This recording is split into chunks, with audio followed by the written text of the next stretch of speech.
औज़ुबिल्लाहिमिनश्शैतानिर्रजीम बिस्मिल्लाहिर्रहमानिर्रहीम। अस्सलाम वालेकुम स्टूडेंट्स। आज की इस वीडियो में हम ENG 518 के हैंडआउट्स को देखेंगे कि इसमें से चैप्टर वाइज हम सारे चैप्टर्स का एक दफ़ा ओवरव्यू लेंगे कि कौन से चैप्टर से कौन सा MCQs आ सकता है, किस टाइप के क्वेश्चंस आ सकते हैं। अब स्टूडेंट्स अक्सर ऐसा करते हैं कि वो हैंडआउट्स को बिल्कुल टच ही नहीं करते कि हमने जी जस्ट फाइल से तैयारी करनी है। बहुत अच्छी बात है, फाइल से क्विक प्रिपरेशन हो जाती है और क्योंकि वो ज़्यादा लेंथ ही नहीं होती है तो आप चीज़ें अच्छी तरह याद रख सकते हैं।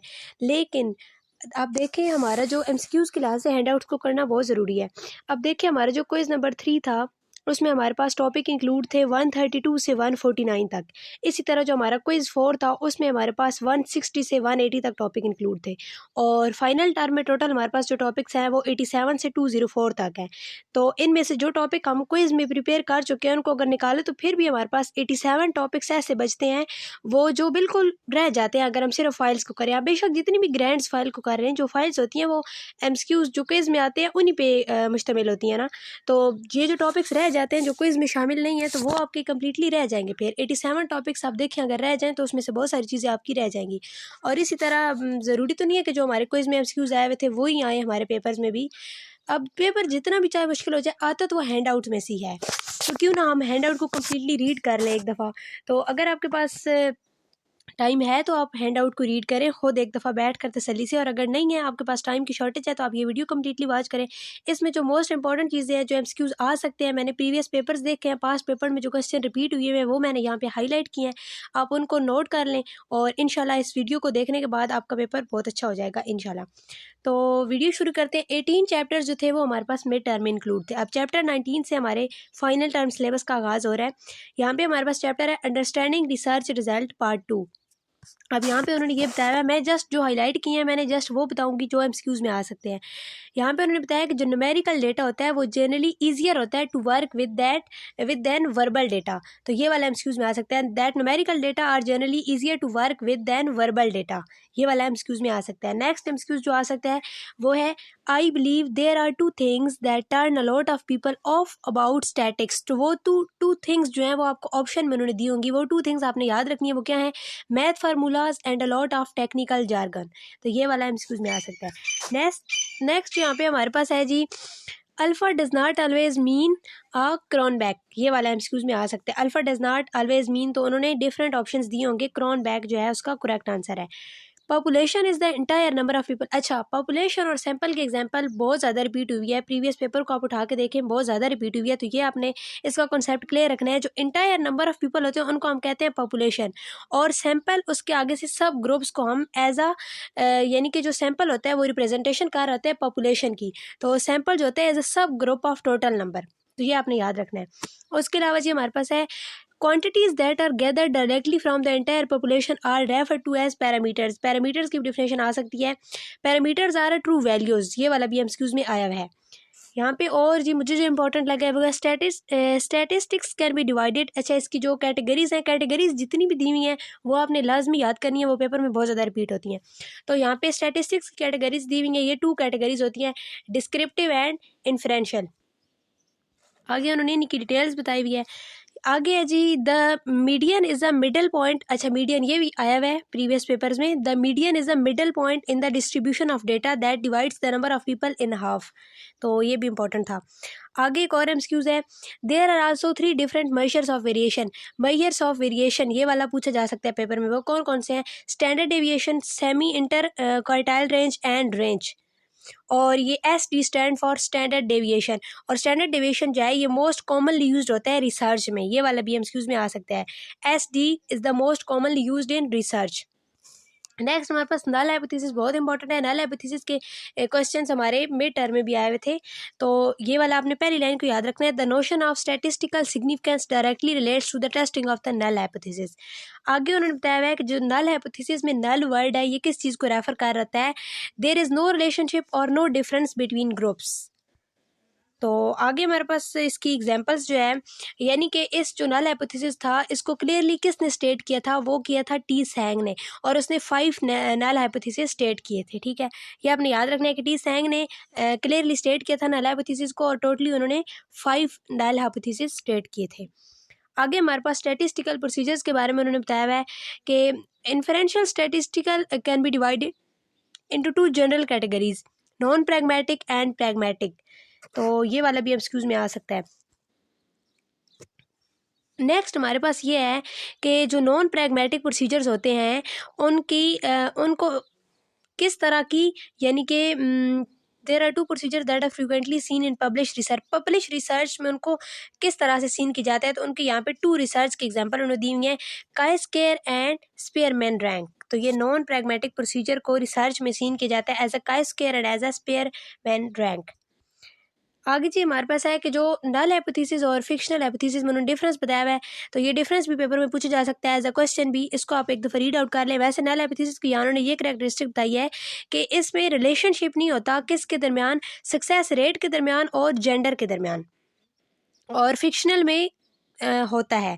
फिक्शनल डेटा की उन्होंने एग्जांपल दी हुई है कि researchers found that 27 females versus 17 males passed as opposed to 13 females versus 23 males fail. तो ये नंबर्स आपसे पूछे जा सकते हैं या पूछा जा सकता है कि ये किसकी एग्जांपल है, तो ये फिक्शनल डेटा की है।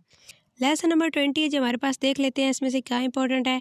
Writing discussion of your research. अपनी जो रिसर्च हमने कंडक्ट की है उसका जो डिस्कशन वाला सेक्शन है वो हमने किस तरह से राइट करना है, उसमें कुछ इंपॉर्टेंट गोल्स यहाँ पे बताए गए, ये आपने लाजमी रीड आउट करने हैं।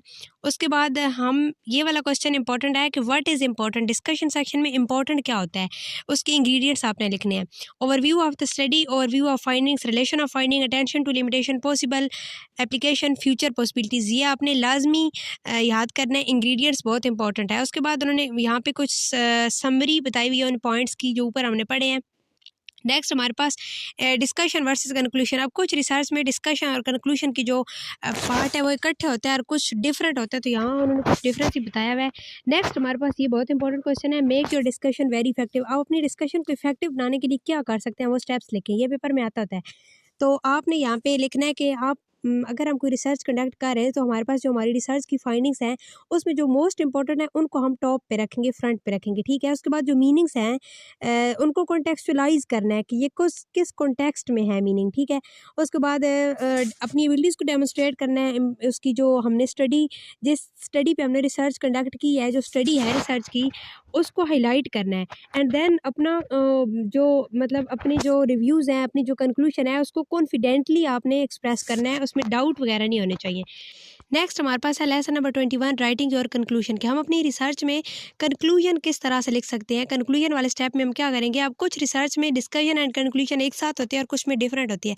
अब यहाँ पे ये ओवरव्यू ऑफ फाइंडिंग के बारे में पूछा जा सकता है कि क्या इसकी डिफिनेशन लिखें, तो the researcher should show how to finding address the research question and support or fail to support any hypothesis being proposed। यहाँ पे relation of findings जो है ये मैंने हाईलाइट किया है। the researcher should be relate the findings of his or study to previous research। तो ये वाली जो लाइन है ये वो स्टेटमेंट में देंगे और ऑप्शन में आपके पास होगा relation of findings, यानी कि ये क्या चीज़ होती है, जब रिसर्चर कौन सा स्टेप होता है जब रिसर्चर फाइंडिंग्स को प्रीवियस रिसर्च से रिलेट कर रहा होता है, तो वो रिलेशन ऑफ फाइंडिंग्स। नेक्स्ट हमारे पास है अटेंशन टू लिमिटेशन। अब जो हमारी रिसर्च में कुछ लिमिटेशंस होती हैं उस पर अटेंशन होनी चाहिए। पॉसिबल एप्लीकेशन कौन कौन सी यूज़ हुई हैं वो हमने कंक्लूजन में बतानी है। फ्यूचर पॉसिबिलिटीज़ को हमने लाजमी हाईलाइट करना है अपनी रिसर्च में। नेक्स्ट जो है कि question every consumer should ask. हम अपनी रिसर्च जब कंडक्ट कर चुके होते हैं तो हमने उसमें कुछ क्वेश्चंस आस्क करने होते हैं अपने आप से। कुछ क्वेश्चंस के आंसर हमारी रिसर्च ने लाजमी मतलब कि इस काबिल हो हमारी रिसर्च के वो इन क्वेश्चन के आंसर्स कर सके। वो क्वेश्चंस क्या हैं ये यहाँ पे बहुत उन्होंने डिटेल से बताया हुआ है। आप जस्ट अपने वर्ड्स में इसको लिखिएगा। Do the findings logically, answer the research question और सपोर्ट द रिसर्च हाइपोथेसिस। मतलब ये नहीं है कि हमारा हाइपोथेसिस और हो और हमारी फाइंडिंग्स जो हो वो हाइपोथेसिस को सपोर्ट ही ना करी हो, हमारी फाइंडिंग्स जो वो हमारे हाइपोथेसिस से रिलेटेड हो। नेक्स्ट उन्होंने बताया हुआ है कि हमने नेचर को लाजमी डिफाइन करना है कि हमारी जो स्टडी है उसकी नेचर क्या है, वो एक्सप्लोरेटरी है या कन्फर्मेटरी है, और वो ड्यूरिंग अ स्टडी वो कांस्टेंट रहे। ये ना हो कि स्टार्टिंग जो हो वो एक्सप्लोरेटरी स्टडीज हो और एंडिंग कन्फर्मेटरी पे हो रही हो। इसके अलावा we can not use the same data, ये वाला एक्सक्यूज़ में आया हुआ है, we can not use the same data to support hypothesis from which it has been formulated. तो फार्मूलेटेड का जो वर्ड है ये उन्होंने ऑप्शन में दिया हुआ था। नेक्स्ट जो थर्ड पार्ट है उसमें क्या करना है, उसमें हमने ये क्वेश्चन करना है, ये चेक करना है कि हमारी जो फाइंडिंग्स हैं वो जर्नलाइज्ड हो, वो किसी स्पेशल पॉपुलेशन के लिए ना हो, उनमें बायस ना हो।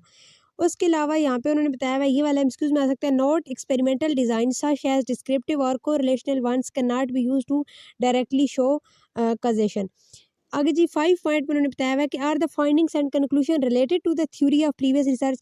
अब हम जिस टॉपिक पे रिसर्च कंडक्ट कर रहे हैं उसमें जो थ्योरी है, बेसिक जो थ्योरी है, तो हमारी जो फाइंडिंग्स और कंक्लूशंस है वो रिलेटेड हैं उस थ्योरी से। नेक्स्ट है कि हमारी जो लिमिटेशंस हैं वो भी क्लियर होनी चाहिए बिल्कुल। और लास्ट में उन्होंने बताया हुआ है कि is there consistency between findings and applications have seen relatively small correlations। तो यहाँ पे उन्होंने एक एग्जांपल आगे दी हुई है कि वो किस तरह से कोरिलेशंस हो सकती है। तो ये जस्ट आपने एक दफ़ा देख लेनी है, वैसे पेपर में आती नहीं होती हैं, बट अगर आए तो आप इनको अपने वर्ड्स में लिख सकें, इतना आपने इसको रीड कर लेना है। नेक्स्ट हमारे पास लेसन नंबर 22 है, कंस्ट्रक्टिंग अ रिसर्च लिटरेचर रिव्यू। अब जो लिटरेचर रिव्यू वाला स्टेप होता है उसमें हम किस तरह से लिखेंगे, तो ये वाला एक एमसीक्यूज में आया हुआ है, if you find that the same result are replicated over a variety of studies you can have more confidence that you are on the right track. Here is where external validity comes into play.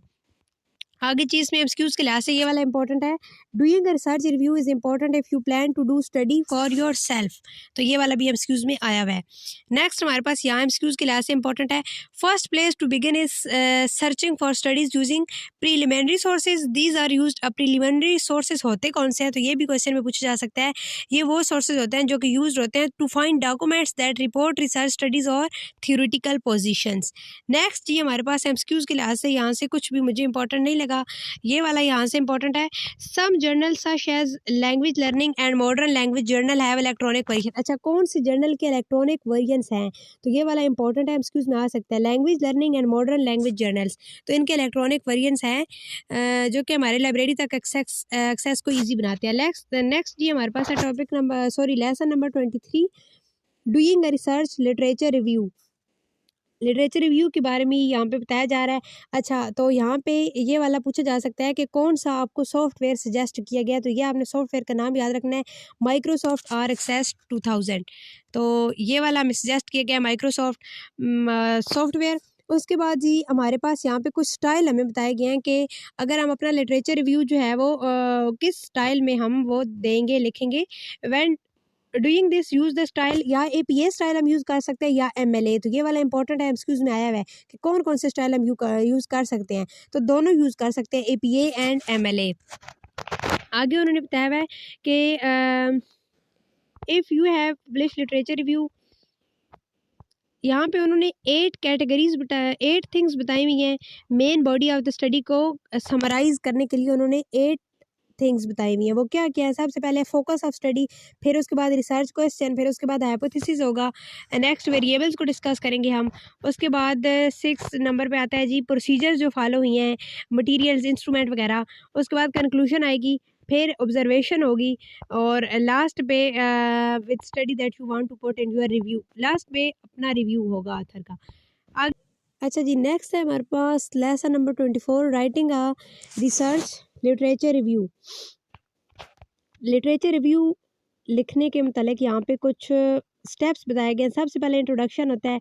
Introduction में हमने सबसे पहले अपना जो question है ना उसको, that you review addresses question, सबसे पहले हमने अपना देखना है। उसके बाद टॉपिक जो है उसकी इंपॉर्टेंस, देन हमारे पास हिस्टोरिकल बैकग्राउंड्स वगैरह, methodologies, issues, previous reviews etcetera. ठीक है, इंट्रोडक्शन में ये सारे आ जाएंगे। अब आपसे पेपर में ये एज एमसीक्यूज ऐसे पूछा जा सकता है कि इंपॉर्टेंस ऑफ द टॉपिक किस लिटरेचर रिव्यू के किस स्टेप में डिस्कस होती है, तो ये इंट्रोडक्शन स्टेप में डिस्कस होती है। इस तरह से पेपर में पूछा जाएगा। नेक्स्ट हमारे पास आता है मेथड सेक्शन। मेथड सेक्शन में सबसे पहले हमने उन ईयर्स को कवर करना है जिनमें रिसर्च जो है वो कंडक्ट हुई है। देन प्रीलिमिनरी सोर्सेज कौन से हैं जो कि रिसर्च स्टडीज़ को लोकेट करते हैं। फिर कीवर्ड्स कौन से जो कि आपकी रिसर्च को गाइड कर रहे हैं। Then criteria which studies to review. तो ये आपसे पूछा जा सकता है कि जैसे जो ईयर्स होते हैं वो किस स्टेप में कवर्ड होते हैं, तो वो मेथड सेक्शन में कवर्ड होते हैं। आगे है जी रिजल्ट सेक्शन आ जाता है। फिर रिजल्ट सेक्शन में the main point of the study, the question, hypothesis और सैंपल वगैरह डिस्कस होते हैं। Procedure, general findings. तो ये वाला एमसीक्यूज में आया हुआ है कि प्रोसीजर यूज होते हैं, जो प्रोसीजर यूज़ हो रहे हैं रिसर्च में वो किस स्टेप पे जाके डिस्कस होते हैं, तो वो हमारे पास डिस्कस होते हैं रिजल्ट सेक्शन में। रिजल्ट सेक्शन में आगे आते हैं हमारे पास डिस्कशन सेक्शन। डिस्कशन सेक्शन में भी आपसे यही पूछा जा सकता है, कोई एक पॉइंट उठा लेंगे, अगर ये पूछेंगे ये किस सेक्शन में होता है, तो इसमें सबसे पहले ओवरव्यू आता है रिजल्ट्स का। उसके बाद कंपेयर किया जाता है रिजल्ट को। देन उसमें डिफरेंसेस वगैरह डिस्कस होते हैं। पास्ट रिव्यू से उसे कंपेयर किया जाता है और अगर हमारी फाइंडिंग्स जो हैं वो एप्लीकेशन जो यूज़ हुई हैं वो डिस्कस होती हैं और फ्यूचर में अगर ये रिसर्च कंडक्ट हो तो फ्यूचर के लिए भी इसमें प्रॉब्लम सॉल्विंग के मुतालिक बताया जाता है, एक्सप्लेनेशन होती है जी। नेक्स्ट है preparing your own review of the literature, इसको आप छोड़ दें। क्राइटेरिया जो है ये इंपॉर्टेंट है, criteria for main body of the text. तो ये पेपर में आया हुआ है as a question, what is your research question, what is answer to your question, what is historical perspective and what is main aim of your review। तो ये आपने याद रखना है, ये एज अ क्वेश्चन पूछा जा सकता है। Details of the nature of your research, अब नेचर ऑफ द रिसर्च के बारे में अगर आपसे डिटेल पूछी जाए तो इसमें ये आप 3 पॉइंट्स लिख सकते हैं, बल्कि यही लिखने हैं। What years did you cover in your, पहले आपने ईयर बताना है, फिर उसमें जो सोर्सेज यूज़ हो रहे हैं वो बताने हैं और फिर की वर्ड्स कौन से हैं, ये ऊपर हम पढ़ चुके हैं, वही रिपीट हो रहा है आगे। रिजल्ट सेक्शन में main point of the study क्या है, क्वेश्चंस और हाइपोथेसिस को फिर आपने रिवाइज करना है, सैम्पल्स के मुतालिक प्रोसीजर्स और जो फाइंडिंग्स हुई हैं एंड देन एप्लीकेशंस के मुतालिक आपने बताना है। ये वही ऊपर वाले रिपीट हो रहे हैं जो हम ऊपर पढ़ चुके हैं। Next lesson number 25, qualitative research and qualitative data analysis. The quantitative continuum has received a lot of attention over past 20 years। तो ये जो ईयर्स वगैरह होते हैं ये पेपर में मस्ट आते हैं, तो आपने याद रखना है 20 ईयर्स। नेक्स्ट आपसे ये पूछा जा सकता है कि यहाँ पे उन्होंने quantitative research has come mainly from the field of psychology. ये जो क्वांटिटेटिव रिसर्च है ये टर्म जो है ये कौन सी फील्ड से हमें मिलती है, तो ये साइकोलॉजी की फील्ड का वर्ड है क्वांटिटेटिव। नेक्स्ट है जी हमारे पास generalisation from samples to population लेबल quantitative method. However the most method under qualitative research have originated from ethnographics. चले इसको आप छोड़ दें, बस वही ऊपर वाले ठीक है कि ये साइकोलॉजी की फील्ड का वर्ड है। नेक्स्ट हमारे पास है qualitative research work to uniform to uncover information from information rich samples. ये वाला आपसे पूछा जा सकता है एज एमसीक्यूज। नेक्स्ट है हमारे पास Spielman and Randomsky qualitative study which look at tension anxiety in the language. अच्छा कि किसकी जो स्टडी है वो टेंशन और एंग्जाइटी पे लुक करती है, तो ये भी आपसे पूछा जा सकता है स्पीलमैन एंड रेंडम्स्काई। और इसका जो स्टेटमेंट इसकी थी वो क्या थी, our goal was to develop a grounded theory. तो ये स्टेटमेंट भी पेपर में दी हुई हो सकती है, our goal was to develop a grounded theory. ये किसकी स्टेटमेंट थी, तो ये स्पीलमैन एंड रेंडम्स्काई की थी। आगे हमारे पास यहाँ पे माइल्स एंड ह्यूबरमैन ने कुछ क्वालिटेटिव रिसर्च से रिलेटेड कुछ लिस्ट बनाई थी, उसको समराइज़ किया था, वो जस्ट आपने एक दफ़ा देख लेनी है कि ये जो क्वालिटेटिव रिसर्च होती है ये अंदर नेचुरल सेटिंग्स में होती है और इसमें कंसनट्रेटेड कॉन्टैक्ट ओवर टाइम, ये सारा आपने एक दफ़ा देख लेना है। नेक्स्ट हमारे पास जी एमसीक्यूज़ में जो आ सकता है वो यहाँ पे उन्होंने बताया है कि get all listed under their section on qualitative research such things case studies along with list of 16 research tradition. अच्छा ये आपसे पूछा जा सकता है कि 16 रिसर्च ट्रेडिशन किसने बताए थे, तो वो बताए थे गाल एट आल ने। और आगे हमारे पास सब ने अलग अलग बताए थे। यहाँ पे जी ह्यूबरमैन वॉलकट इलस्ट्रेटेड, इन्होंने 20 स्ट्रेटजीज़ बताई थी और इनकी फेमस एक फ्री डायग्राम है। नेक्स्ट अच्छा ये वाले सारे भी इंपॉर्टेंट है, लेकिन जो मोस्ट इंपॉर्टेंट है वो ये पूछा जा सकता है कि टीजोल की जो वेबसाइट है वहाँ पे कितनी स्ट्रेटजीज़ बताई गई है, तो वहाँ पे सिर्फ 3 स्ट्रेटजीज़ बताई गई हैं। वो है जी case study, conversational dances and ethnography. इसको हम आगे चल के डिटेल से पढ़ेंगे, ये आपने याद रखनी है। केस स्टडी क्या होती है, इंपॉर्टेंट क्वेश्चन है, पेपर में भी आया हुआ है, एज अ क्वेश्चन भी पूछा जा सकता है। केस स्टडी होती है, इसको डिफाइन यहाँ पे किया गया है, गेट आल ने इसको डिफाइन किया है, in depth study of instances of phenomenon in its natural context and from the perspective of all participants involve in the phenomenon. तो ये वाली केस स्टडी की डिफिनेशन आपने मस्ट याद करनी है। Notice that the focus of case study is on specific phenomenon. अब case study का फोकस किस पे होता है, ये स्पेसिफिक फिनोमेनन पे होता है। जैसे यहाँ पर उन्होंने एग्जाम्पल भी दी हुई है, लैम एंड लॉरेंस ने केस स्टडी कंडक्ट की थी और उनका फोकस था, टॉपिक था change in teacher and students roles in computer based project. तो ये वाला वो टॉपिक दे के पूछ सकते हैं ये स्टडी किसने कंडक्ट की थी, लैम एंड लॉरेंस। नेक्स्ट है हमारे पास लेसन नंबर 26। यहाँ पे है जी हमारे पास क्वालिटेटिव डेटा एनालिसिस। पीछे हमने क्वालिटेटिव पढ़ा है, अब ये है क्वालिटेटिव डेटा एनालिसिस। तो ये वाला जो QDA है, सबसे पहले तो आपने क्वालिटेटिव रिसर्च जो है उसकी डेफिनेशन याद करनी है। उसके बाद ये एब्रीवेशन में पूछा जा सकता है, QDA स्टैंड फॉर तो वहाँ पे कंफ्यूज करने के लिए वो क्वालिटेटिव एंड क्वांटिटेटिव दे सकते हैं। आपने याद रखना है ये क्वालिटेटिव है, क्वालिटेटिव डेटा एनालिसिस। और ये बेस्ड किस चीज़ पे होता है, डायमेंशन ऑफ क्वालिटेटिव मेथड पे और अंडरस्टैंडिंग ऑफ द कॉन्टेक्स्ट पे। ठीक है, आगे उन्होंने यहाँ पे थ्योरी, थीम्स और कैरेक्टरिस्टिक्स की डेफिनेशन दी हुई है, ये आपने देख लेनी है। कोडिंग की इंपॉर्टेंट डेफिनेशन है। कोडिंग का मतलब होता है the process of attaching labels to lines of text so that the researcher can group and compare similar to related pieces of information. और कोडिंग सोर्स का क्या मतलब होता है, compilation of similarly coded blocks of text from different sources, तो इसको कहते हैं कोडिंग सोर्स। उसके अलावा इंडेक्सिंग की डिफिनेशन भी इंपॉर्टेंट है, process that generates a word list comprising all the substantive words and their locations. बस इतनी काफ़ी है।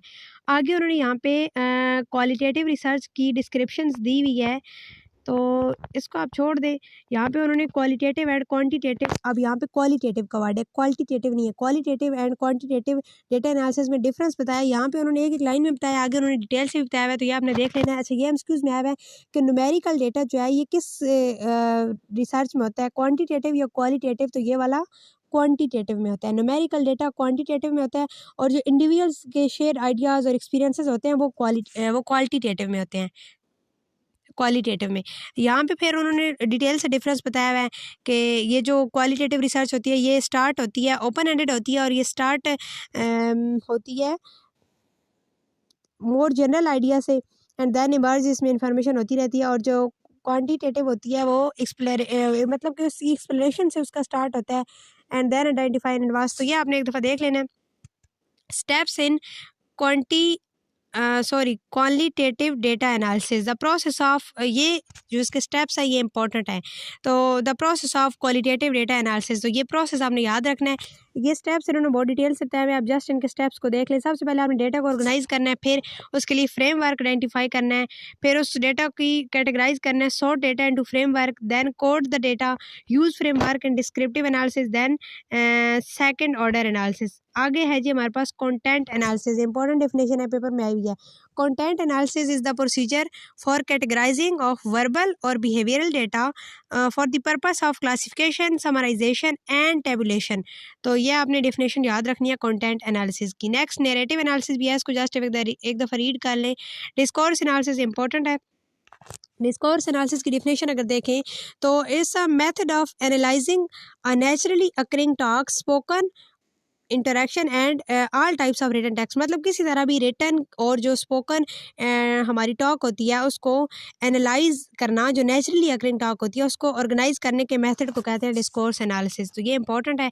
अब अगर इसके बारे में नोट लिखने का आ जाए और ये लॉन्ग क्वेश्चन में आ जाए तो सिर्फ डिफिनेशन तो काफ़ी नहीं होगी, तो इसके बारे में ये भी आपने पढ़ लेना है। ये इसमें बेसिकली ये चीज़ एनालाइज कर रहे होते हैं कि किस तरह से लैंग्वेज एवरीडे सिचुएशन में यूज़ होती हैं और किस तरह से उनके मीनिंग डिफरेंट होते हैं, किस तरह लोग स्ट्रेट फॉरवर्ड बात करते हैं और किस तरह उनकी जो मैसेजेस होते हैं वो इनडायरेक्टली वो अपने मैसेज कन्वे कर रहे होते हैं, यानी फिगरेटिव लैंग्वेज यूज़ करके या मेटाफर वगैरह यूज़ करके। तो आगे उन्होंने बताया हुआ है कि फ्रेमवर्क जो एनालिसिस होता है ये इसके वही सेम स्टेप्स हैं। सबसे पहले हमने फैमिलियराइजेशन करनी है। फैमिलियराइजेशन में क्या होता है, transcribing and reading the data, identifying thematic framework, coding, charting. अच्छा, ये जो कोडिंग की डिफिनेशन है ये आप एक दफ़ा देख लें। यूजिंग न्यूमेरिकल और textual codes to identify specific piece of data, तो इसको क्या कहते हैं, कोडिंग। यूजिंग न्यूमेरिकल और textual codes to identify specific piece of data, तो इसको कहते हैं कोडिंग। नेक्स्ट ये है हमारे पास लेसन नंबर 27 QDA, फिर उसको उन्होंने आगे डिटेल से डिस्क्राइब किया हुआ है इस चैप्टर में। Qualitative data analysis using software for analysis. अब यहाँ पे हमने सॉफ्टवेयर किस तरह से यूज़ करना है डेटा एनालिसिस के लिए, तो यहाँ पे उन्होंने बताया कि जो ट्रेडिशनली क्वालिटेटिव डेटा एनालिसिस होता है वो लेबर इंटेंसिव प्रोसेस है, ठीक है, और वो किस चीज़ को यूज़ करके होता है, वो वर्ड प्रोसेसर की मदद से रिसर्चर्स कर रहे होते हैं। अब यहाँ पे एक इम्पॉर्टेंट क्वेश्चन है कि कंप्यूटर को यूज़ करते हुए हमारे पास कौन सी आसानियाँ हो गई हैं रिसर्च के लिए, हमारे पास कौन कौन सी आसानियाँ पैदा हुई हैं रिसर्च की फील्ड में। तो यहाँ पे उन्होंने ये आप अपने वर्ड्स में लिख सकते हैं। यहाँ पे बताया हुआ है कि after the arrival of computer software the work flow become easy, हमारा वर्क ईजी हो गया है, हमें स्टोरेज मिल जाती है काफ़ी ज़्यादा, उसके अलावा हम सर्च कर सकते हैं और हम अपनी फाइल्स ऑडियो वीडियो जिस तरह के फॉर्मेट में सेव करना चाहें कर सकते हैं। फिर भी उन्होंने यहाँ पे कुछ बताए हुए हैं, तो ये आपने एक दफ़ा देख लेने हैं अगर पेपर में आ गए तो। आपके लिए आसानी होगी। नेक्स्ट है हमारे पास कि अगर हम कंप्यूटर सॉफ्टवेयर को चूज़ करने लगे हैं तो हमें कौन सी बातों को जहन में रखना होगा। सबसे पहले तो हमने ये सोचना होगा कि हमारा जो डेटा है वो किस टाइप का है, देन उसकी अमाउंट क्या है, फिर उस हिसाब से हम अपना सॉफ्टवेयर सेलेक्ट करेंगे। ये कुछ पॉइंट्स बताए हुए हैं, इनको आप एक दफ़ा देख लें, 3-4 याद कर लीजिएगा। अब हमने सॉफ्टवेयर सेलेक्ट कर लिया, अब हमने क्या करना है, देन उसको डाउनलोड यूज़ कैसे करना है। तो सबसे पहले हमने इंस्टॉल करना है, फिर उसकी हेल्प मेन्यू में जाके इंस्ट्रक्शन वगैरह रीड कर लेनी है, यानी हमने सॉफ्टवेयर को लर्न कर लेना है यूज़ करने का तरीका। फिर आपने अपने डॉक्यूमेंट को प्रिपेयर करना है, फिर प्रोजेक्ट पे आना है, देन आपने इंपोर्ट करना है टेक्स्ट, ऑडियो, वीडियो जो भी आपका डेटा है, देन आपने उसको रीड करना है, फिर आपने segment of the text select करना है, फिर आपने इंसर्ट करने हैं कोड्स, कैटेगरीज, मेमोज, कोटेशन जो भी आपने इंसर्ट करनी है। तो ये सारे इसके स्टेप्स थे। नेक्स्ट है हमारे पास जो बहुत इंपॉर्टेंट क्वेश्चन है कि कौन से कॉमन सॉफ्टवेयर हैं जो कि क्वालिटेटिव डेटा एनालिसिस में यूज़ होते हैं, क्वालिटेटिव डेटा एनालिसिस में। तो वो है जी हमारे पास Atlas, Hyper Research 2.8, Max QDA, Ethnograph 6.0, QSR N6, QSR NVivo, Weft QDA, Open Code. Lesson number 28 है व्हाट इज़ एक्शन रिसर्च। अब एक्शन रिसर्च होती क्या है। Action research is a process in which participants examine their own educational practice systematically and carefully using the techniques of research। Action research की जो definition है ये बहुत इंपॉर्टेंट है, रिपीटेड क्वेश्चन है, एक्शन रिसर्च लाजमी करना है। आगे जी मैंने यहाँ पे ये बताना है, अगर आपके पास क्वेश्चन आता है कि इसकी जो मीनिंग्स हैं उनको डिफाइन, मतलब एक्शन रिसर्च पे आप नोट लिखें तो आप ये वाले पॉइंट्स आप इसी तरह बुलेट्स लगा के आप लिख सकते हैं पेपर में। पहले आपने एक्शन रिसर्च की डिफिनेशन लिखनी है, फिर ये पॉइंट लिख दीजिएगा एक्शन रिसर्च में क्या क्या कार्य होता है, ये उसी के बारे में उसकी करैक्टरिस्टिक्स बताई गई हैं। Studying practical problem of education, ये प्रैक्टिकल प्रॉब्लम को स्टडी करती है और प्रैक्टिकल सोल्यूशन बता रही होती है उनके। इसके अलावा प्रैक्टिशनर जो होते हैं वो इसमें प्रॉब्लम स्टडी कर रहे होते हैं, इसमें इंप्रूवमेंट और मॉडिफिकेशन हो रही होती है करंट प्रैक्टिसेस में। इसमें इंडिविजुअल के प्रॉब्लम भी हो सकते हैं, ग्रुप्स के भी हो सकते हैं, और ये एक काइंड ऑफ पर्सनल रिसर्च है। अच्छा, ये वाला पेपर में आया है कि a kind of personal research is, तो वो वाली एक्शन रिसर्च है जिसको आप पर्सनल रिसर्च कह सकते हैं। आगे है जी steps in action research, organised, investigate, actively to change. सबसे ये वही स्टेप्स होगा, सबसे वही स्टेप्स होंगे जो प्रीवियस हम चैप्टर में पढ़ते आ रहे हैं। है तो ये रिसर्च ही, रिसर्च की टाइप या एक्शन रिसर्च। सबसे पहले आपने प्रॉब्लम सेलेक्ट करना है, देन आपने हाइपोथेसिस उसके लिए फार्मूलेट करना है, फिर आपने सैंपल वगैरह, देन आपने डेटा कलेक्ट करना है, फिर उसको एनालाइज करना है और फिर फार्मूलेशन ऑफ द कंक्लूजन। तो ये वही उसमें स्टेप्स है जो कि प्रीवियस हम पढ़ते आ रहे हैं। अच्छा, ये वाला इंपॉर्टेंट है कि suggestions for an action research product, important question है।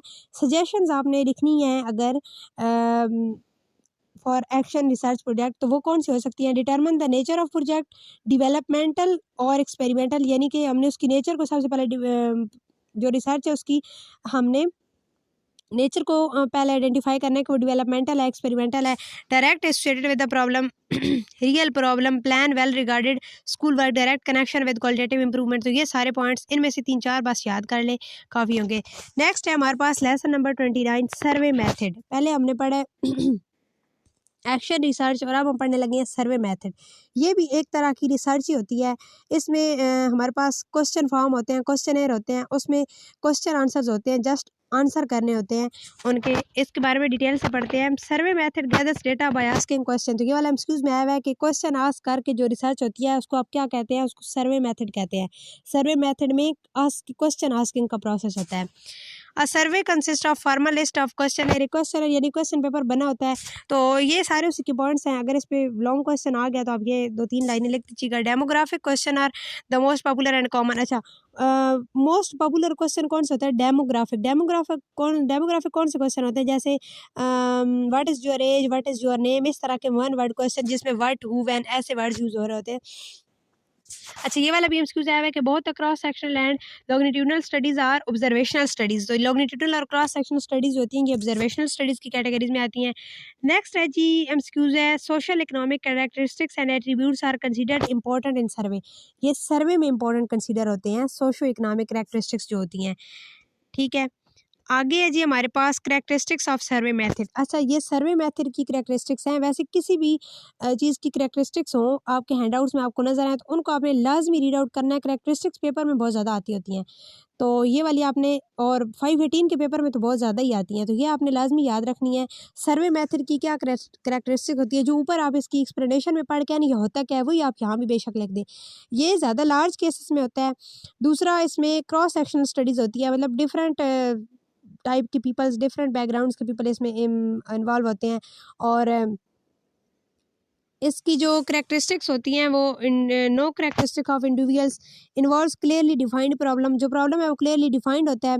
इसमें एक्सपर्ट्स हमें चाहिए होते हैं इमेजिनेटिव प्लानिंग के लिए, और डेफिनेट ऑब्जेक्टिव्स होते हैं। Careful analysis and interpretations, logical and skilful reporting, surveys vary greatly in complexity. तो ये सारे आपने इसकी करैक्टरिस्टिक एक दफ़ा देख लेनी है। नेक्स्ट है हमारे पास अब सर्वे।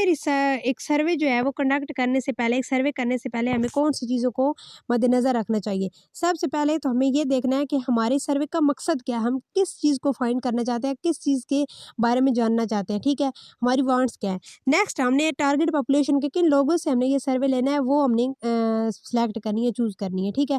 उसके बाद हमने अपना मोड ऑफ डेटा चूज़ करना है कि डायरेक्ट हम करेंगे अपना सर्वे कंडक्ट मेल के ज़रिए, फ़ोन, पर्सनल इंटरव्यू, ठीक है। उसके अलावा सैंपल हमने सेलेक्ट करना है, फिर अपने इंस्ट्रूमेंट प्रिपेयर करना है। इंस्ट्रूमेंट सर्वे में यूज़ होते हैं वो बेसिकली क्वेश्चनर वगैरह ही होते हैं, क्वेश्चन फॉर्म होते हैं, ठीक है। राइट एनी मेमो और letter, train the interviewer. Train the interviewer में क्या आ जाता है कि अब जैसे हम कोई सर्वे देते हैं, कोई ऑनलाइन सर्वे वगैरह देते हैं, तो उसमें हम ऊपर इंस्ट्रक्शंस वगैरह होती हैं, तो वो हमें पहले मतलब कि ट्रेन कर रहे होते हैं। Recheck carefully before you start your research. फिर जी हमारे पास सजेशन पीछे हमने एक्शन रिसर्च में भी पढ़ी है, और ये वाली भी मिक्स आपने नहीं करनी है, इनको एक दफ़ा पढ़ लेना है। Be sure about the nature of the project, उसमें भी हमने नेचर ही पहले आइडेंटिफाई करनी थी। Determine whether your study is cross section और longitudinal, be sure of the survey nature and keep your self aware of limitation, वही वाली यहाँ पे भी रिपीट हो रही है। स्टूडेंट्स, ये वीडियो बहुत ज़्यादा लॉन्ग हो गई थी, तो इसको मैंने 2 पार्ट्स में डिवाइड कर दिया है। पार्ट 2 देखने के लिए काइंडली चैनल को सब्सक्राइब कर लें।